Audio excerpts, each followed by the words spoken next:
Did Prince Harry really insult his own cousin at the Queen's Jubilee and get destroyed by Princess and behind closed doors? What started as a royal celebration turned into a family explosion no one saw coming. During the Platinum Jubilee, Prince Harry reportedly mocked Zara Tindall, his cousin and daughter of Princess, and with a humiliating remark about her lacking a royal title. But what happened next stunned even palace insiders.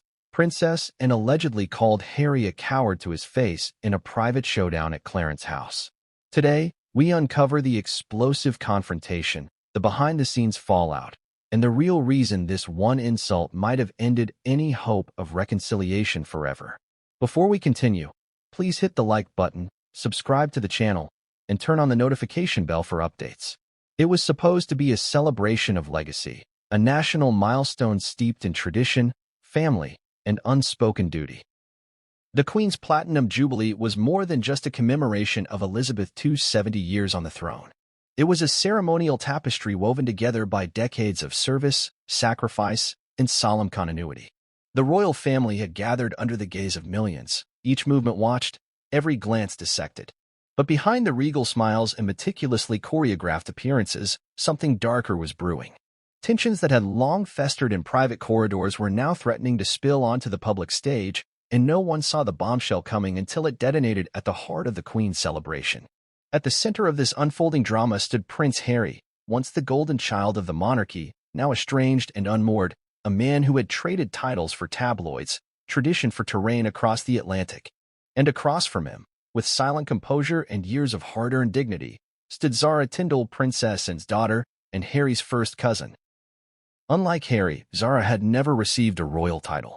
Not because she wasn't born into royalty, but because her mother, the no-nonsense Princess Anne, had refused one for her. She was raised with horses instead of handmaidens, discipline instead of drama. And until that fateful Jubilee celebration, Zara had managed to sidestep the theatrical chaos that had engulfed the Sussexes. That changed in an instant. According to several insider accounts, it was during one of the quieter, more intimate receptions that Harry, perhaps emboldened by his exile and jaded by the pomp, turned to Zara and, in what he may have thought was casual humor, muttered, "Nice tiara. Too bad no one actually respects you enough to call you princess." A cold remark, a stinging insult, but above all, a moment that revealed more about Harry's emotional descent than anyone could have predicted. The room didn't fall silent.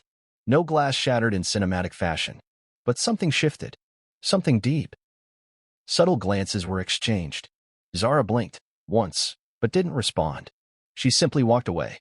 It was only later, behind closed doors, that the fury reached a boiling point. And it wasn't Zara who spoke out, it was Princess Anne.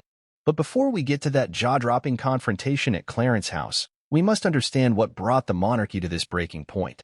We need to trace the cracks in the royal facade, the personal history between cousins raised in wildly different royal philosophies, and the evolution of a prince who had once embodied charm and camaraderie, only to now stand accused of cruelty toward his own blood. How did it come to this? To truly understand the emotional gravity of Harry's words, we need to rewind time. Because this was not just a random jab, it was the culmination of years of emotional estrangement, royal resentment, and personal unraveling. And while the comment was aimed at Zara, it pierced directly through the heart of what the monarchy claims to stand for: unity, dignity, and respect. Zara Tindall may not wear a title, but she had something far rarer in today's Windsor circle. She had public trust. Where others chased camera flashes and podcast deals, Zara preferred private equestrian competitions and charitable events out of the spotlight. She never once demanded a platform, but somehow always commanded quiet admiration.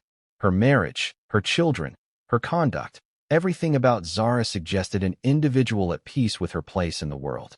And maybe that was the problem. Because for someone like Harry, once beloved, now embattled, watching a cousin so at ease in a role he had rejected must have stirred something deep. A sense of loss, envy, or worse, bitterness. The Queen had long emphasized that royal blood was not a shield from accountability, and yet Harry, since his public split from the institution, had become increasingly defiant. He had spoken of mental health struggles, media persecution, and familial coldness. He had exposed secrets and given interviews that left Buckingham Palace scrambling for dignity. But none of that prepared the institution or the public for a moment as personally cruel as this one. When the media first picked up on tensions at the Jubilee, the headlines focused on body language, seating arrangements, and which family members looked at whom. But behind those shallow optics was a deeper fracture, one that would only become clear once whispers from palace insiders began leaking. It started as a rumor that Harry had said something deeply insulting to Zara. Then came the reports of Princess and summoning Harry to a private room days later. Finally came the phrase that would echo around the world. Spoken by and as she pounded the table in fury. "You're a coward who hides behind your wife and insults those who stayed loyal to their grandmother." There is something terrifyingly powerful about restrained people when they finally speak, and had rarely weighed in publicly on the Sussex drama. She was the stalwart royal, the one who rode horses at sunrise and spoke to veterans without media fanfare. Her silence had been her strength, but something about Harry's comment to her daughter shattered that silence. And when it speaks, even in private, the entire monarchy listens. But why did it cut so deep? The comment wasn't just about titles. It was a jab at identity, at family hierarchy, at years of intentional humility on Zara's part, a humility that and herself instilled. In many ways, Zara's existence challenged the idea that a royal must be a spectacle to matter. And Harry, once admired for his own rebellious streak, now stood on the other side of that mirror, mocking the very simplicity he once envied. This wasn't just a family squabble. This was the monarchy's dirty linen being aired not through tabloids, but through the deeply personal pain of one cousin lashing out at another and being rebuked by a mother whose loyalty to both family and queen had never wavered. As the public learned more about this moment, reactions were swift and visceral. Online forums exploded. Royal commentators were divided. Some saw it as a symptom of Harry's growing bitterness, others as a misinterpreted joke. But few could deny that Princess Anne's reaction was telling. She, the steely-eyed royal with no tolerance for theatrics, had lost her composure, and only one thing could have caused that: a threat to her daughter's dignity. And in that moment, Clarence House became more than just a royal residence. It became the stage for one of the most emotionally charged confrontations the modern monarchy has ever witnessed. Behind those palace walls, titles, bloodlines, and protocol vanished, replaced by something raw, something unfiltered. This is the story of a remark that revealed a fractured family, a mother who wouldn't stay silent, a cousin who carried himself with quiet pride, and a prince who, perhaps without realizing it, may have finally burned the last bridge home. Because sometimes, the words you say don't just offend, they define you. And for Prince Harry, that day at the Jubilee may be remembered not for what he wore, where he stood, or how long he stayed, but for a single sentence that triggered a royal reckoning. The Jubilee reception was meant to be a moment of unity, not disunity. On that warm spring afternoon, the air buzzed with polite conversation, camera shutters, and the familiar crackle of televised celebration as Britain honored its longest-reigning monarch. The grand courtyard of Buckingham Palace gleamed under the clear sky, the setting perfect, as if nature itself had paused to pay tribute to Queen Elizabeth II. Royals gathered from across the Commonwealth. Horses stamped the cobbled ground as the Queen's guard stood at attention. There was applause, fanfare, pageantry, and beneath all that, seething tension. Prince Harry, recently arrived from California, stood slightly apart from the main family cluster. His body language was unmistakable to anyone paying attention. Arms folded, jaw tense, expression flickering between irritation and apathy. Meghan, standing beside him, was more composed, smiling where necessary, nodding politely, but visibly on edge. Despite the royal protocols and ceremonial etiquette, it was clear to many that the couple felt out of place. And then, somewhere between the formal reception and the more casual gathering that followed, the moment happened. It was brief, quiet, even. There was no microphone to catch the words, no camera to immortalize the expression. But those who were nearby later recalled it vividly. Prince Harry, perhaps out of impatience or internal unrest, turned to Zara Tyndall, his cousin and daughter of Princess Anne, and said with a smirk, "Nice tiara. Too bad no one actually respects you enough to call you princess." At first, the comment didn't fully register. It was wrapped in the tone of sarcasm and was possibly meant to appear playful. But the implications were brutal. In those few words, Harry mocked the fact that Zara had no royal title, a decision made by her mother decades ago out of a desire to give her children a normal life. It wasn't just a personal jab. It was a dig at an entire philosophy of service without entitlement. Zara blinked, maintained her composure, and said nothing. Those around her felt the mood change instantly. Princess Eugenie, who was standing nearby, reportedly narrowed her eyes and shifted her gaze away, biting her lower lip. An aide froze mid-pour while refilling a glass of champagne. A distant cousin who overheard it turned away, his smile disappearing as the weight of Harry's words settled in the air. What made the moment more troubling was its timing. This was not a casual family gathering behind palace walls.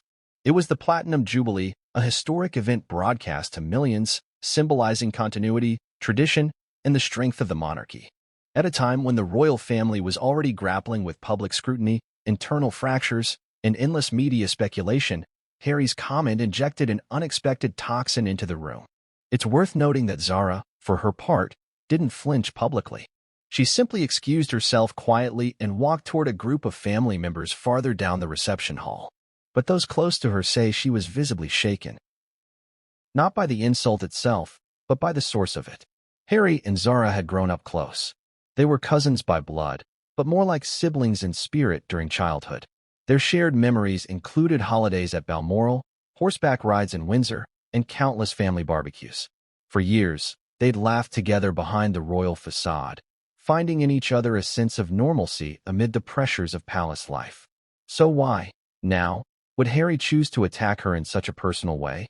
Some insiders believe it was projection, that Harry, frustrated by the reception he received at the Jubilee, being excluded from the royal balcony, not seated near his father or brother, and kept at a distance from central events, had allowed resentment to cloud his judgment.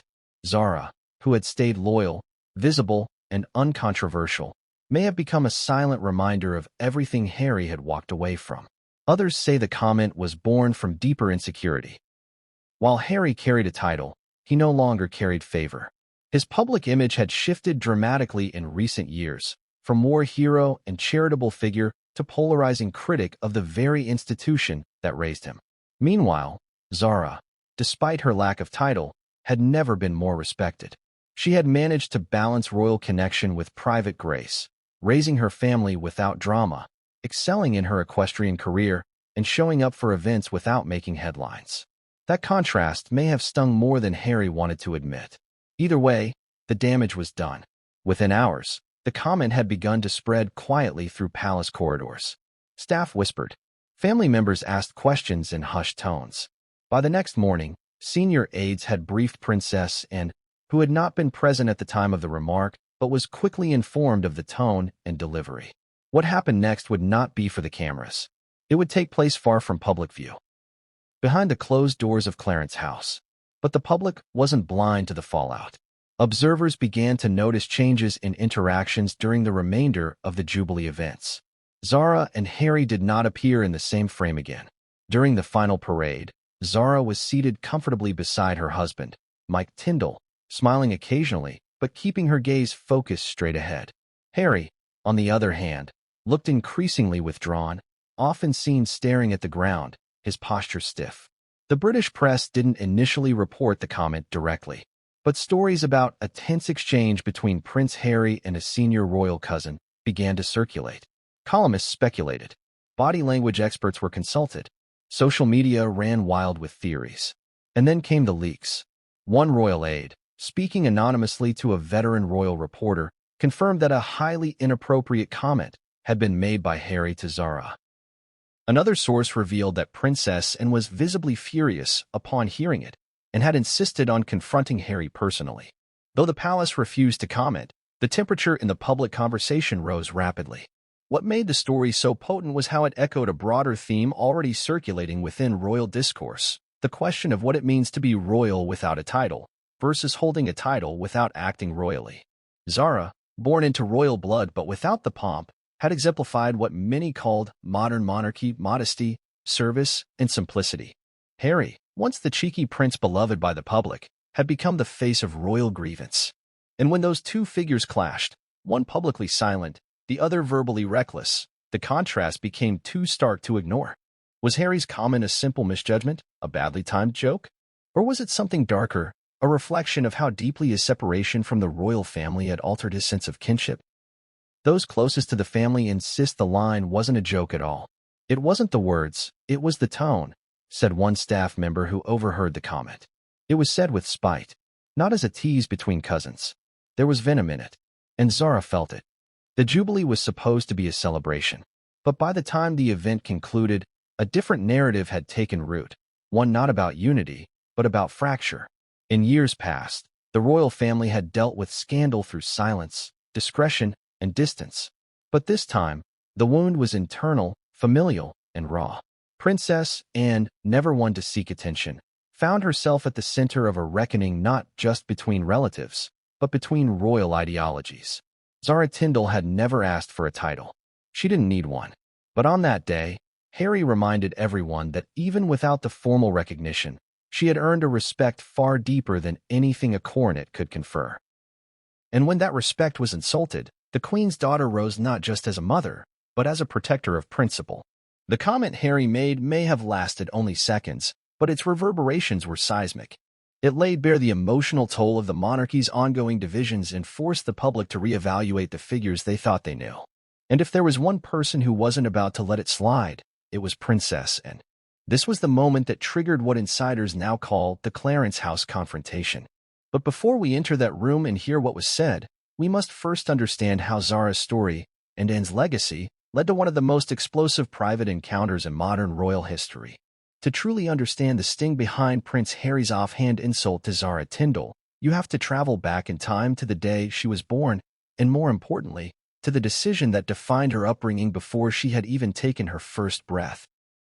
On May 15, 1981, Zara and Elizabeth Phillips entered the world as the first daughter of Princess Anne and Captain Mark Phillips. She was born into royalty, yes, but she was not born with a title. That wasn't a mistake, nor an oversight. It was deliberate. Princess Anne, the only daughter of Queen Elizabeth II and Prince Philip, had every right to request royal titles for her children.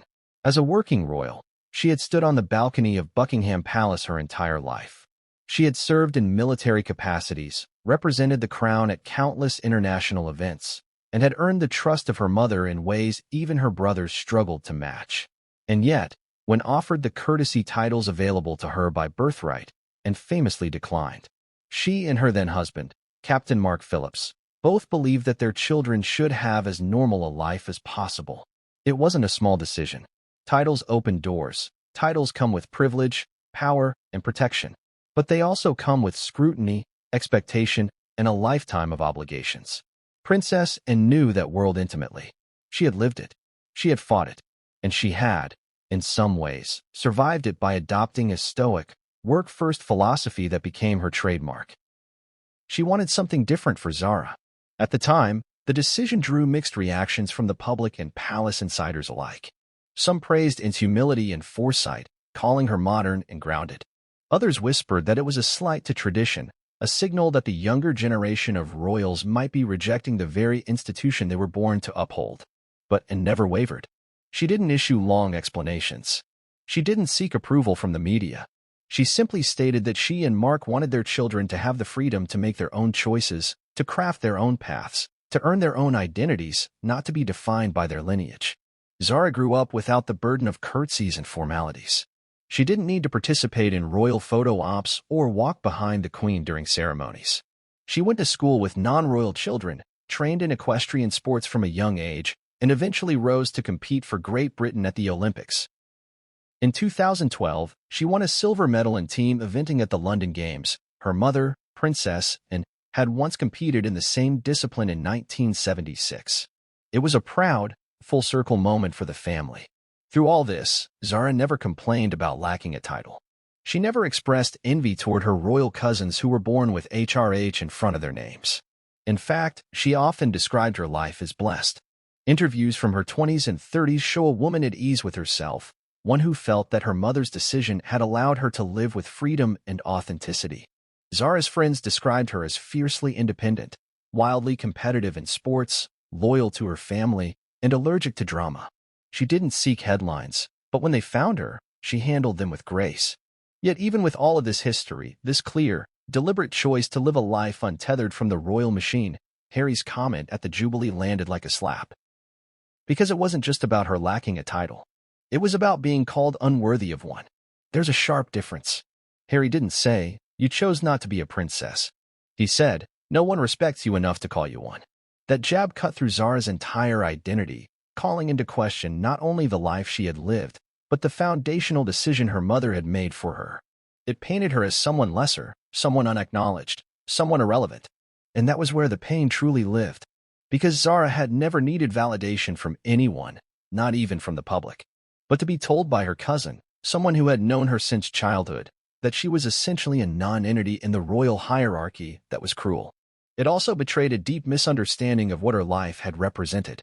In many ways, Zara was the monarchy's best-kept secret, a figure who embodied everything the public said they wanted in a royal. Someone unpretentious. Someone hardworking. Someone who put family before press. Someone who didn't weaponize their status but lived in service and purpose. And she did all of it without demanding a royal title or platform. So, when Harry, a prince born into immense privilege, but now bitterly estranged from the institution, threw shade at a cousin who had quietly and successfully navigated life without the benefits of that same privilege, it revealed a truth about where he had mentally arrived. It said more about Harry than it ever did about Zara. Why would someone with a global platform, multi-million-dollar media deals, and international recognition feel the need to undercut his cousin at a family event? Why did her success, quiet though it was, stir something in him that required ridicule? Some royal watchers suggest it's all about symbolism. Harry had tried to have it both ways. He wanted to leave the monarchy, but not its power. He wanted to be free of its control, but not its celebrity. He railed against its rigid rules, but then complained when he wasn't included in its ceremonies. In that light, Zara represents a contradiction that's hard for him to reconcile. Someone who walked away from the royal machine in her own way, but never severed ties or caused chaos. She managed to build a life outside the crown without turning against it. And maybe that's why, in that moment, she became a target. Because while Harry's public life has been defined by loud declarations, Oprah interviews, documentaries, memoirs, Zara's has been defined by quiet actions. And in the court of public opinion, actions speak far louder. But this isn't just about royal rivalry. It's about what happens when people build their self-worth on titles versus when they build it on character. Princess Anne's decision to deny her daughter a title wasn't a rejection of the crown. It was an investment in her daughter's identity. And that investment paid off. Zara's life choices, from her marriage to rugby star Mike Tyndall to her dedication to equestrian sport, reflected stability and intention. She and Mike became the rare royal couple the British public could relate to. They were often seen laughing in public, attending rugby matches, spending time with their children in casual, unguarded moments. They seemed real, grounded, normal. And for a family that has often struggled to appear in touch with the public, that authenticity was a breath of fresh air. Zara never needed a title to be respected. She earned it the old-fashioned way, through actions, consistency, and humility.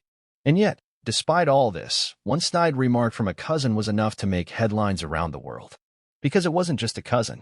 It was Prince Harry. And it wasn't just any day. It was the Queen's Jubilee. That was the irony.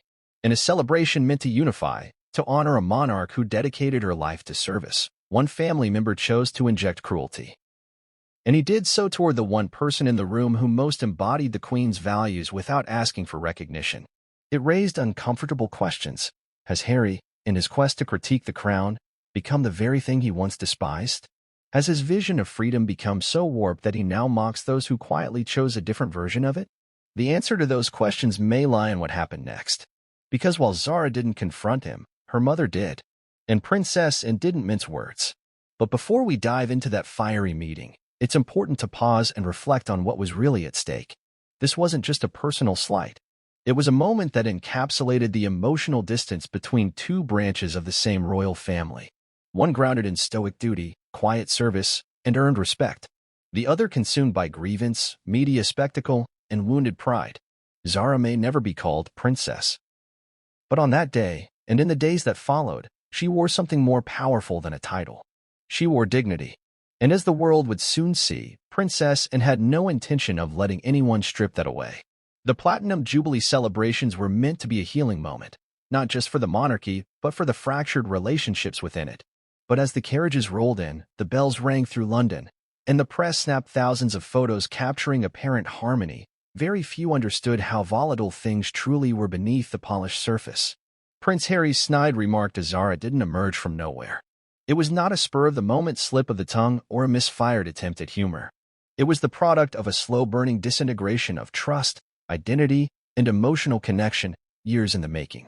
The relationship between Harry and the core of the royal family had not simply cooled, it had all but collapsed. And while the world largely focused on his strained ties with Prince William and King Charles, few had noticed the subtler frictions that had started to grow between Harry and extended family members like Zara Tyndall, Peter Phillips, and even Princess Anne. Harry's journey away from the monarchy was loud and public. It began with what the media dubbed Megxit, a term that perhaps unfairly placed blame on Meghan Markle alone but reflected the seismic shift that occurred when the Sussexes announced they were stepping down from royal duties in 2020. What began as a bold attempt to escape institutional pressure quickly evolved into a full-blown media war. Oprah interviews, Netflix specials, a best-selling memoir, each step widened the chasm between Harry and the family he had grown up with. Behind palace gates, this transformation was viewed not just as a departure but as a betrayal. The royal family has always operated on unspoken codes. Protect the institution, honor the crown, keep private matters private. Even among cousins, that expectation was sacrosanct. For years, Zara had watched her cousin walk the tightrope between duty and rebellion. As children, they shared mischievous adventures and mutual understanding of the pressures that came with their lineage. But by the time of the Jubilee, the Harry she once knew had become nearly unrecognizable to many in the royal circle. The rift didn't form overnight. Insiders point to key moments where the cracks deepened. One such moment occurred shortly after the Oprah Winfrey interview aired. While much of the fallout centered around claims of racism, emotional abandonment, and strained relationships with senior royals, Zara reportedly found the interview troubling for a different reason. According to sources close to her, she believed Harry had publicly humiliated their family in the one forum where they had no way to defend themselves. For someone like Zara, who cherished privacy and loyalty above all, it wasn't just shocking, it was unforgivable.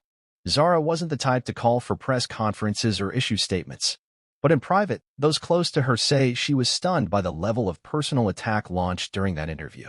More importantly, she was deeply concerned about the toll it would take on the Queen. At the time, Elizabeth II was in the twilight of her life, recently widowed, and struggling with the demands of a modern monarchy in crisis. For Zara, the idea that her cousin would pile additional pressure onto their grandmother's already fragile state was more than disappointing, it was cruel. Princess Anne felt similarly, though she refrained from speaking publicly. Known for her emotional discipline, and reportedly conveyed her displeasure to her children and inner circle. Her view was simple: grievances should be aired behind closed doors, not broadcast to millions. And when Harry continued his media campaign with the release of his memoir and a docuseries detailing private family conversations, Anne's disapproval hardened into quiet contempt. Zara, caught between the new world of sensationalized storytelling and the old world of royal stoicism, made her position known through action. She remained by the Queen's side during major events, attended every royal function without fanfare, and publicly kept her distance from the Sussexes. She didn't say a word against Harry or Meghan, but her absence from their inner circle spoke volumes. It was against this backdrop that the Jubilee unfolded. Harry had arrived in the UK already aware of the hostility. Sources say his invitation to the event was extended more out of protocol than warmth. He and Meghan were not allowed on the royal balcony. They were seated several rows behind the senior royals during the service at St. Paul's Cathedral. Their appearances were brief and heavily scrutinized. By the time the informal gathering took place, Harry was emotionally frayed. According to palace aides, he was tense, visibly agitated, and curt in his interactions with staff. One aide reported that he snapped at a footman who offered to escort Meghan to her seat. Another overheard him muttering to himself after being seated far from his brother. Every step of the event seemed to remind him of what he had lost, and perhaps what he believed he should still have access to. Meghan, though composed, was also feeling the weight of the setting. Though she smiled graciously in photos, she was aware that her presence was polarizing. Their popularity in the US had soared thanks to their candid interviews and outspoken critiques. But in the UK, public opinion had soured. Many now viewed the couple as opportunistic, trading royal secrets for profit. All this context, years of pain, perceived rejection, cultural whiplash, climbed onto Harry's shoulders that afternoon. And then he saw Zara. Zara, who had no title. Zara, who never gave interviews about the family. Zara, who wasn't even on the royal balcony, yet still garnered warm respect from both the press and public. And perhaps, in that moment, Zara became a symbol of everything Harry felt denied, unconditional respect without constant judgment. But instead of recognizing Zara's quiet dignity as a strength, Harry saw it through the lens of resentment. His comment, "Nice tiara, too bad no one actually respects you enough to call you princess," wasn't just about her. It was about him. It was about his fury at an institution that he felt pushed him aside. And in a distorted way, Zara's success within that system, without demanding anything from it, represented a kind of indictment. That emotional cocktail, bitterness, insecurity, alienation, spilled out in the form of a cheap jab. Those who know Harry insist he wasn't always like this. As a younger man, he was affable, mischievous, and beloved for his ability to connect with ordinary people. He was the prince who hugged AIDS orphans in Africa, who danced with wounded veterans, who laughed easily and loved deeply. But something changed in him over the years. The death of his mother, the pressure of life in the spotlight, the scrutiny of his every move, all of it chipped away at him. The British tabloids did not treat Harry kindly, nor did they show mercy to Meghan. The intrusion into their lives was relentless, and in many ways, their exit from royal life was an act of self-preservation. But the man who emerged from that escape, lashing out at family, mocking relatives, and offering cruel words to cousins, was no longer the Harry most remembered. In the days following the Jubilee, some royal commentators speculated that the comment to Zara may have been premeditated, that Harry had arrived looking to provoke. Others believe it was simply the result of stress and poor judgment. But either way, the damage had been done. And what stung most, for Zara and many others, was the way Harry had weaponized something she had never once used as a shield, her title, or lack thereof. Zara's life, devoid of royal privilege but rich in purpose, was never meant to be a threat to Harry's choices. But in that fragile, ego-driven moment, it became one. And rather than examine his own decisions with humility, Harry chose to deflect, to insult, to minimize. That is what led to the confrontation at Clarence House. But before we turn to that pivotal moment, it is important to reflect on just how symbolic this jubilee had become. It wasn't just a celebration of Queen Elizabeth II's reign. It was a measuring stick for the future of the monarchy, a chance to assess which family members had grown, evolved, and adapted to modern expectations, and which ones had crumbled under their own contradictions. And perhaps, more than anyone, it revealed who had quietly risen in stature and who had publicly fallen from grace. Zara Tindall never needed to be in the spotlight. Unlike her cousins, she was not born into the whirlwind of royal duty, nor did she seem to seek it. Yet over the years, without a title, without a throne, and without fanfare, she earned something that many royals struggle to hold on to: authentic public respect. In an institution often burdened by its own rigidity and plagued by scandal, Zara emerged as one of the most quietly compelling figures in the royal family, a woman of integrity, warmth, and fierce independence. Born to Princess and then Captain Mark Phillips in 1981, Zara was the second grandchild of Queen Elizabeth II. From the outset, her life was destined to be different. Not because of rebellion, not because of exile, but because of a conscious choice her parents made to raise her outside the trappings of royalty. That decision, as simple as it may seem, set Zara on a trajectory of normalcy that was rare among Windsor descendants. Her upbringing was not one of indulgence. There were no royal titles, no HRH initials, no obligatory balcony appearances. Instead, Zara grew up in the Gloucestershire countryside, surrounded by stables, dogs, and ponies. She was taught the value of discipline early, and it wasn't long before she found her passion in horses. Equestrianism didn't just become a hobby, it became a calling. She trained relentlessly, falling more than she triumphed in her early years, but never losing the drive to compete. Zara's eventual success in equestrian sport became one of the most concrete demonstrations of her character. She didn't ride because it was fashionable or because it gave her royal photo ops. She rode because she loved it. In 2006, she was named BBC Sports Personality of the Year, a prestigious honor previously awarded to her mother decades earlier. And in 2012, she competed for Team Great Britain at the London Olympics, winning a silver medal in team eventing. When she stepped up to receive her medal, it was her mother, Princess, and who awarded it to her. The moment was powerful, 2 generations of determined women sharing a triumph that had nothing to do with crowns or courts. Beyond her athletic achievements, Zara's personal life has also reflected a kind of groundedness that the royal family often struggles to project.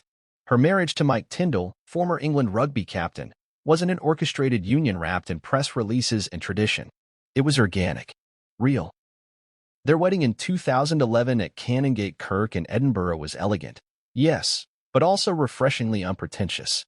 There was no balcony kiss, no blaring trumpets, no royal procession through London. Instead, it was a private celebration of two individuals choosing each other on their own terms. Mike and Zara's relationship has remained one of the most relatable among royal couples. They laugh together in public, speak openly about their parenting experiences, and are often seen engaging in ordinary activities, be it attending rugby matches, school drop-offs, or countryside walks. When they grieve, such as after Zara's miscarriage in 2016, they do so with dignity. When they celebrate, they don't seek headlines, they simply live. And perhaps this is where Zara's quiet power truly resides, in her refusal to perform. In a family where so many members have had to balance authenticity against the weight of tradition, Zara simply chose to be herself. And that authenticity has, over the years, become her badge of honor. In interviews, she rarely discusses royal matters. She does not speak against the monarchy, but neither does she parade her connection to it. She speaks about horses, about motherhood, about resilience.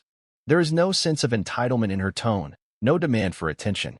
And in a world flooded with curated images and endless self-promotion, Zara's humility feels revolutionary. While her cousins, particularly William, Harry, Beatrice, and Eugenie, have taken center stage in various public narratives, Zara has remained in the background, content with her own lane. And yet, despite the lower profile, she is consistently named among the most admired royals in public surveys. Her reputation is clean, her image uncontroversial, and her public behavior consistently gracious. But make no mistake, Zara is not passive. Behind the soft demeanor is a steeliness inherited from her mother. Those who know her say she is fiercely protective of her family, brutally honest with friends, and unwavering in her principles. She may not speak often, but when she does, her words carry weight. And this mixture of grace and grit is precisely why Harry's comment at the Jubilee landed so hard. For someone like Zara, who had lived a life of quiet service and self-reliance, being mocked for not having a title wasn't just offensive, it was absurd. Her very identity had been forged outside the gilded cage Harry now decried. While he struggled with the weight of royal expectation, she had grown strong without ever needing it. While he sought liberation through media exposure, she had found it in silence. In many ways, Zara represented the kind of modern royal figure the public could actually relate to, someone who didn't posture, didn't lecture, and didn't demand recognition. Her respect was earned, not inherited. And perhaps that's what made her the perfect counterpoint to Harry, who, at least in recent years, has seemed increasingly defined by grievance and discontent. There's an undeniable irony in Harry mocking Zara for lacking a title when she has, through character alone, commanded more goodwill than many titled royals ever could. Zara has never needed to sell her story because her life speaks for itself. She doesn't need a platform to be seen, because the people who matter already see her. And while she didn't respond to Harry's remark publicly, her silence was telling. Those close to her say she was deeply hurt, not because she cared about the opinion itself, but because it came from someone she once trusted. A cousin who had shared in her childhood adventures, who had laughed beside her at Christmas parties, and who, once upon a time, had been a friend, not a critic. The wound wasn't just personal, it was generational. It reflected the divergence between two branches of the same family. One grounded in quiet confidence, the other caught in the turbulence of self-assertion. In the days that followed, Zara returned to her routine without drama. She attended horse trials, visited family, and appeared at a charity event with Mike, smiling as always. If there was pain, she carried it privately. If there was anger, she didn't let it show. Because, in the end, Zara had nothing to prove. Not to the public, not to the press, and certainly not to a cousin who no longer seemed to recognize what true strength looked like. Her life, free from royal fanfare, continued to stand as a subtle but powerful rebuke to everything Harry's comment implied. And as public support for Zara quietly swelled in the wake of the Jubilee, one thing became clear. Titles may carry history, but character builds legacy. Zara Tyndall, the unsung royal, has never asked to be called princess. She doesn't need the label to know who she is.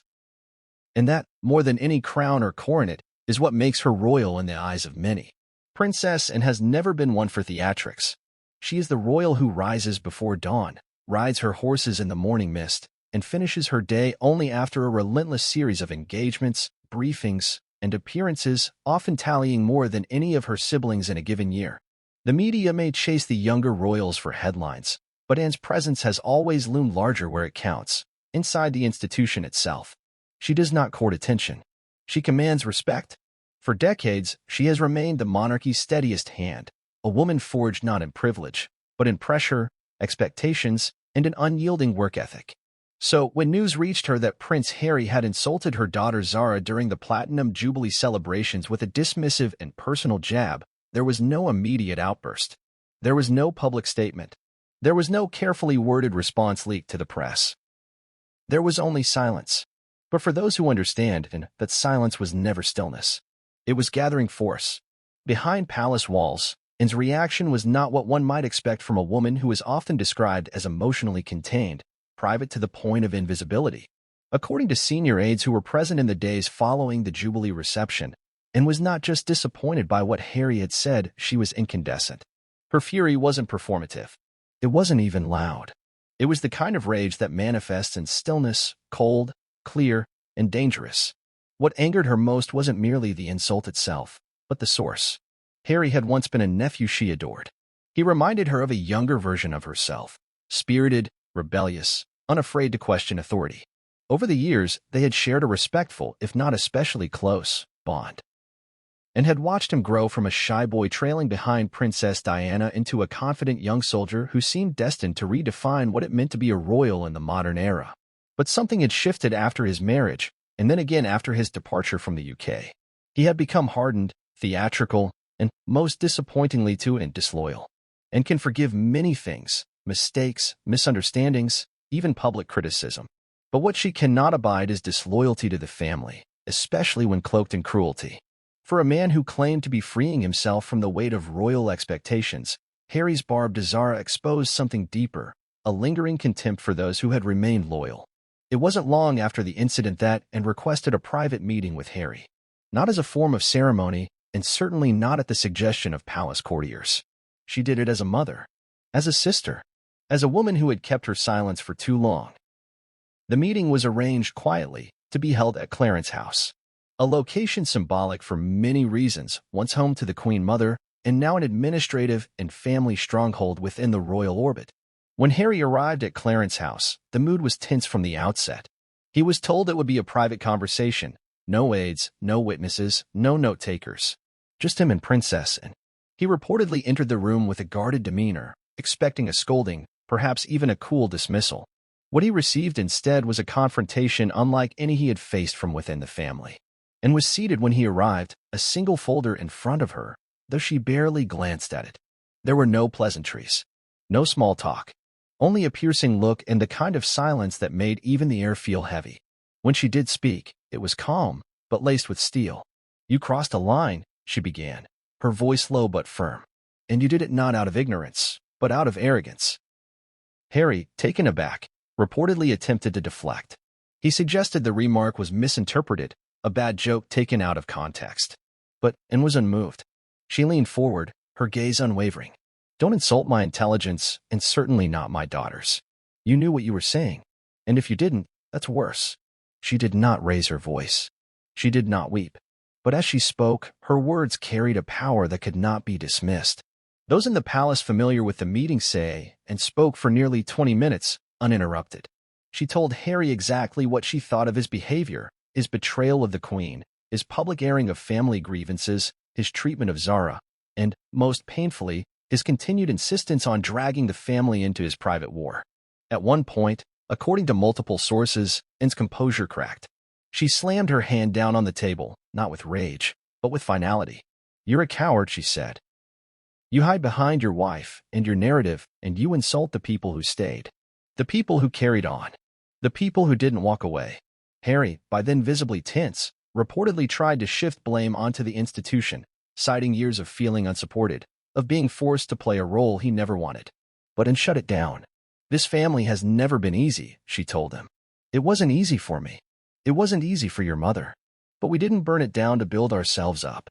There was no hugging at the end, no reconciliation, no handshakes.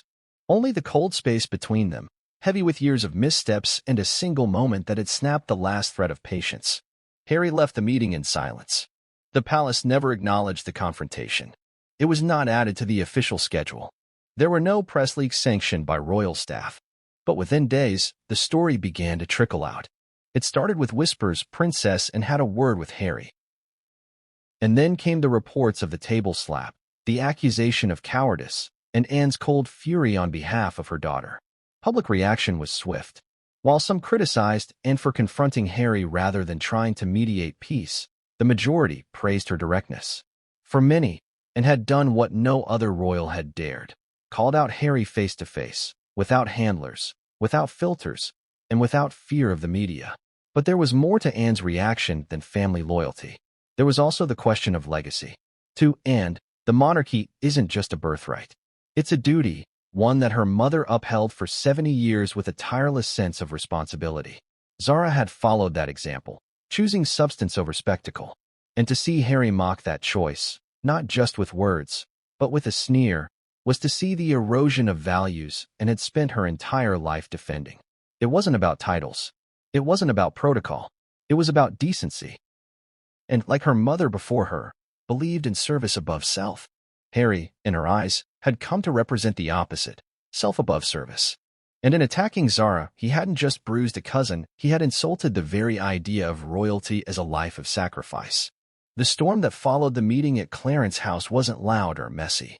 It didn't explode in headlines or family resignations, but it settled into the bones of the royal family like a frost. Harry had crossed a boundary, and Anne had drawn a line. The tension remained. In the weeks following the Jubilee, Harry and Meghan returned to the U.S., their visit shortened and their presence muted. There were no joint family photos, no warm messages of reunion. The silence between Anne and Harry became symbolic of the broader distance between him and the institution he had once belonged to. And yet, for all the pain, Anne remained steady. She continued her engagements, supported her charities, and stood beside the king during public appearances. She never addressed the confrontation again, not in private letters, not in conversations with staff, and certainly not in the press. But her silence spoke volumes. Because unlike others, Anne didn't need to repeat her truth.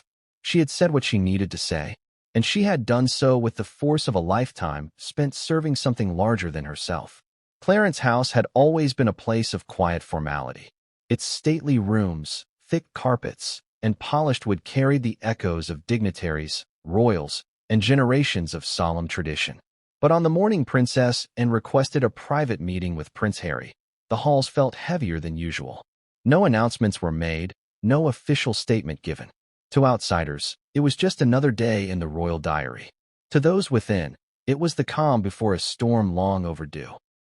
This was not the first time a royal dispute had taken place behind these doors, but few could remember one this personal. Anne had not called for this meeting on behalf of the monarchy. She had not consulted Charles or the palace staff. This wasn't about public image or protocol. It was about something far more fundamental, about respect, motherhood, and the breaking point of silence. The room chosen for the meeting was small by palace standards. It was not the grand reception hall or the elaborate sitting room usually reserved for formal guests. It was a modest study tucked behind a larger suite, a space of privacy selected deliberately by Anne. The curtains were drawn halfway, letting in filtered morning light. The air smelled faintly of varnished oak and lavender polish. Two chairs faced each other across a low table. A silver tea set sat untouched between them. There would be no tea. When Prince Harry entered the room, escorted only by a silent aide who quickly departed, he looked wary. His shoulders were stiff, his jaw set. He was not in a suit, but dressed casually, an open collar, blazer, no tie. His eyes darted briefly around the room before settling on Anne, who was already seated. She did not rise to greet him. She simply looked at him, and the silence between them stretched. Harry finally spoke first, according to a senior aide who later recounted the event. "You asked to see me," he said, his voice even, as though bracing for impact. Anne nodded once. "Sit down," she said. There was no warmth, no smile, and no offer of reconciliation. What followed was one of the most intense private exchanges between senior royals in decades, one not about money, policy, or scandal, but about words spoken carelessly and the damage they caused, and began not with accusations, but with a question. "Do you have any idea," she asked, "what it costs someone to live without a title in this family?" Harry looked puzzled, as though unsure where the conversation was headed. "I suppose I do," he said. "More than anyone," and leaned forward slightly. "No, you don't," she replied. "Because you had one. You still do. You walked away from its responsibilities, yes, but you were born with it. Zara wasn't, and she never asked for it.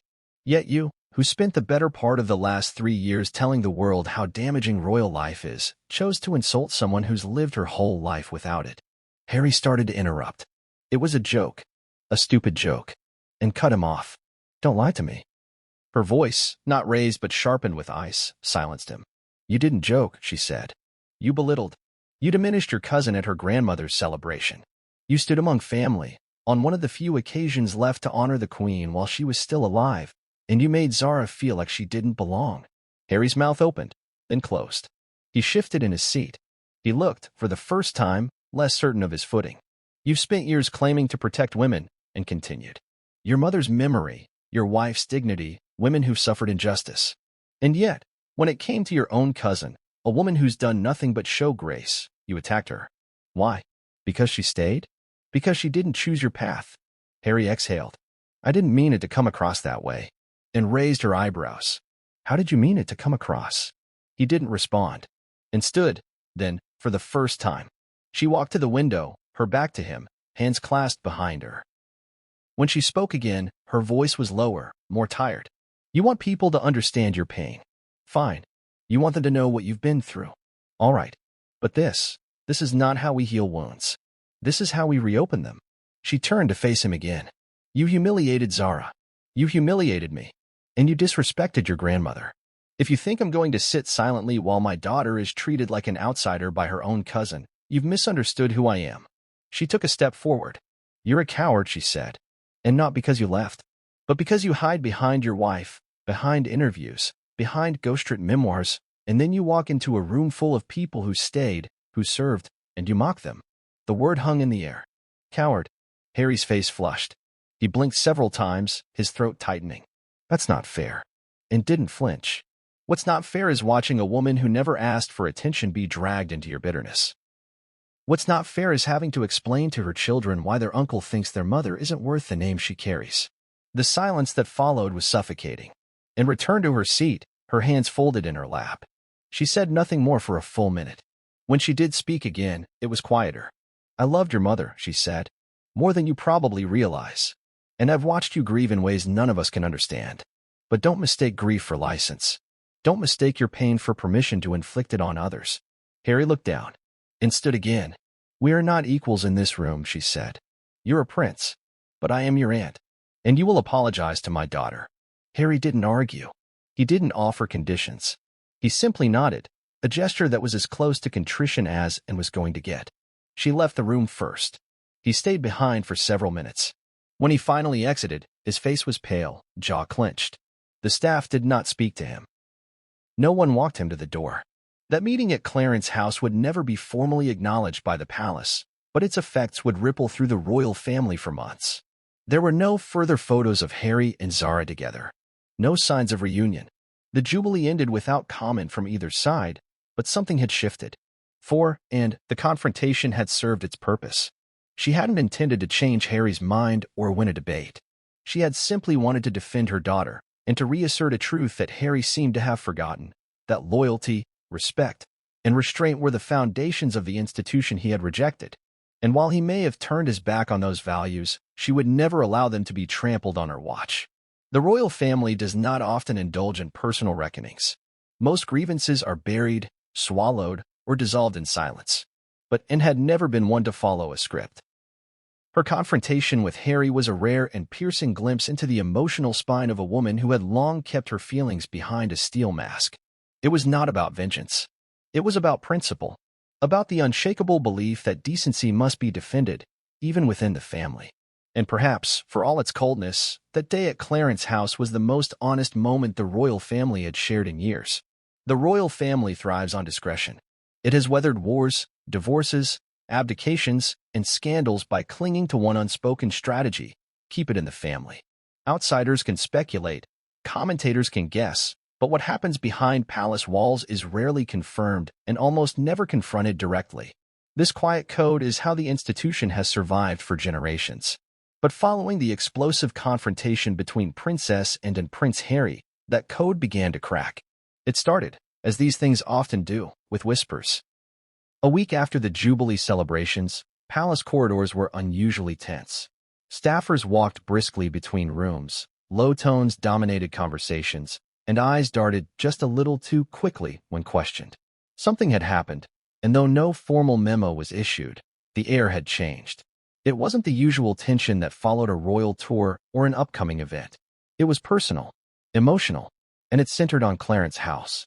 Senior aides who had remained tight-lipped for days began speaking cautiously to their most trusted media contacts. Not reporters who chased scandal, but long-established royal correspondents who had spent decades walking the fine line between access and exposure. These correspondents were given just enough to raise questions. There was a private meeting. Princess Anne was involved. It did not go well. Prince Harry left visibly shaken. The first article appeared in a niche royal newsletter, noting that a tense private meeting had taken place between senior members of the royal family during the Jubilee. The piece made no direct accusations, but it raised eyebrows. Days later, a more detailed account surfaced in a Sunday tabloid, this time naming and in Harry explicitly. The article described the confrontation between the two, focusing on Harry's alleged comment to Zara and Anne's fiery reaction. It quoted unnamed sources who claimed Anne had slammed her hand on the table and called Harry a coward to his face. Though Buckingham Palace issued no response, the press machine was already in motion. Across breakfast tables, morning shows, and digital forums, the story exploded. Headlines varied in tone and slant, some sympathetic to Anne, others skeptical, but the coverage was relentless. For the first time in a long while, Princess Anne was the centerpiece of a royal controversy. And yet, she remained silent. This was perhaps what made the entire ordeal more powerful, and did not release a statement. She did not clarify or deny. She simply carried on with her scheduled engagements, opening a military hospital wing one day, attending a veterans gala the next. Every photo of her showed the same calm expression, the same unwavering posture. The public saw it not as indifference, but as dignity. She didn't need to confirm the reports. Her silence was confirmation enough. Inside the palace, the reactions were more complex. King Charles, by multiple accounts, was deeply unsettled. As a father, he had long struggled to bridge the growing gap between his sons. As a monarch, he had hoped the Jubilee would symbolize unity during a critical moment for the crown's transition. Instead, he was watching his sister, a woman known for avoiding drama, become the reluctant lightning rod of the royal press. Sources close to the king say he was briefed within hours of the Clarence House meeting. He knew the substance of what had been said. He did not intervene, nor did he attempt to mediate. Those same sources say he believed and had every right to confront Harry. But he also knew the fallout would not be easily contained. Behind the scenes, damage control began almost immediately. Communications teams were instructed not to engage with any journalist who asked about the Clarence House meeting.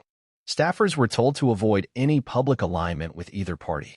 But the leaks continued, not from staff loyal to Harry or Anne, but from those frustrated by what they viewed as yet another self-inflicted crisis at the hands of the Sussex camp.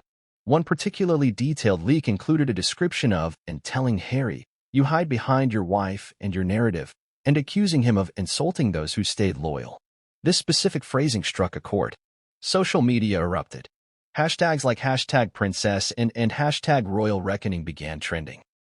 Opinion columns praised Anne for saying what many within the family were allegedly too afraid to say. Across the Atlantic, American coverage of the incident was more mixed. Some outlets framed the clash as a sign of how deep the royal dysfunction truly ran. Others portrayed Anne as harsh, unbending, even vindictive. But even in the U.S., where Harry and Meghan had largely retained their support base, questions began to emerge. Was Harry truly the underdog, or had his campaign of public disclosure crossed the line into aggression? The Sussexes' team issued no comment. Not a denial, not a clarification. This silence, however, did not go unnoticed. Journalists familiar with the couple remarked that their refusal to address the story was out of character, particularly for a pair known to swiftly correct misreporting. Some speculated that the silence was strategic. Others wondered if it was simply defeat. Among the rest of the royal family, the Clarence house fallout prompted private discussions. Prince William, already estranged from Harry, reportedly sided with and praising her candor in a private phone call. Camilla was said to have nodded quietly when told of the encounter, offering only the words, "and doesn't waste her breath." Even younger royals, like Princess Eugenie, long considered a quiet ally of Harry, distanced themselves, attending family events without the usual mentions or appearances alongside the Sussexes. But perhaps the most telling reaction came from Zara herself. She said nothing. She was photographed days later at an equestrian event in Gloucestershire, dressed in a weatherproof jacket and boots, smiling as she prepared her horse for competition. She waved to fans, signed a few programs, and declined all interviews. Observers noted that she looked calm, composed, even happy. And yet, in her silence, there was power. She didn't need to defend herself. Her mother had already done it, and the public, by now, was firmly in her corner. This collective shift in perception, toward and Zara, and away from Harry, did not go unnoticed by the monarchy's senior strategists. For years, the palace had attempted to avoid picking sides in public royal disputes. But the Clarence house moment had made neutrality almost impossible. It wasn't about competing narratives anymore. It was about principle. The story continued to evolve over the following weeks. Pundits debated whether Harry's actions had permanently severed ties with his extended family. Columnists suggested his intervention could signal a new, more assertive role for her in shaping the monarchy's public messaging. Others questioned whether Harry would ever return for future state events, given the rising tensions. One thing, however, became clear. The Queen's Platinum Jubilee, intended as a unifying celebration, had exposed just how fractured the family truly was. And at the heart of that exposure stood a woman who had spent decades avoiding drama, only to become the voice that called out what many felt but would never say. Anne's confrontation had not only protected her daughter, it had given voice to a broader frustration within the royal institution. That frustration wasn't just about Harry. It was about an ongoing erosion of dignity, tradition, and personal restraint. And, long underestimated, had become the standard-bearer for those values once again. And while the palace never officially responded, the public did. Letters poured into Clarence House and Buckingham Palace, many of them addressed to Anne. Former service members, working mothers, public servants, and ordinary citizens wrote to thank her for her strength, for her loyalty, and for reminding them what it meant to carry yourself with honor. The shockwaves continued in private. Invitations were reconsidered. Events were restructured. Lines were drawn. And while Harry and Meghan remained publicly dignified, insiders say they were rattled by the leak, by the silence, and by the understanding that something fundamental had shifted. A rift once whispered about had now become undeniable. And it all began with a single remark. A dismissive sentence muttered during a celebration. A crack that revealed the rot beneath. But the real story wasn't the insult. It was the response. And didn't shout. She didn't write a memoir. She didn't run to the press. She spoke directly, with clarity and conviction. And in doing so, she sent a message not just to Harry, but to the world. Some things are still worth protecting.